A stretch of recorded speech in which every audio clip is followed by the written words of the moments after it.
এয়া শিলঙৰ এলিফেন্ট ৱাটাৰফলছৰ ওচৰত থকা ফটোগ্ৰাফীৰ ঠাইখিনি। এয়া তেওঁলোকে টুৰিষ্টসকলৰ বাবে খাচিয়া ড্ৰেছ পৰিধান কৰি ফটো আৰু ভিডিঅ'বোৰ তুলিবৰ কাৰণে অকণমান ব্যৱস্থা কৰি থৈছে। তালৈ যিসকল গৈছে জানেই বাৰু। মোৰো চখ এটা আছিল তেওঁলোকৰ ট্ৰেডিশ্যনেল ড্ৰেছ পিন্ধি দুকপিমান ফটো লোৱাৰ, সেয়েহে ৰুমটোলৈ সোমাই গ'লোঁ। তেওঁলোকে পাৰ পাৰ্চন 100 ৰুপিজকৈ লয়। এই খাচী ড্ৰেছযোৰৰ প্ৰকৃততে নামটো কি মোৰ ইমান নলেজ নাই বাৰু।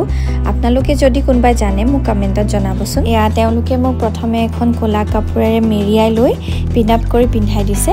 তাৰপাছত এইটো ৰেড কালাৰ দেখিছেনে, এইটো এটা ব্লাউজ হয়, এইটো ভেলভেট কাপোৰৰ, আৰু এখন য়েল্লো কালাৰৰ কাপোৰ এখন পিন্ধাই দিছে। যেনেকৈ আমি চাদৰ লওঁ ঠিক তেনেকৈ খালি অকণমান বেলেগ কৰি পিন্ধাইছে।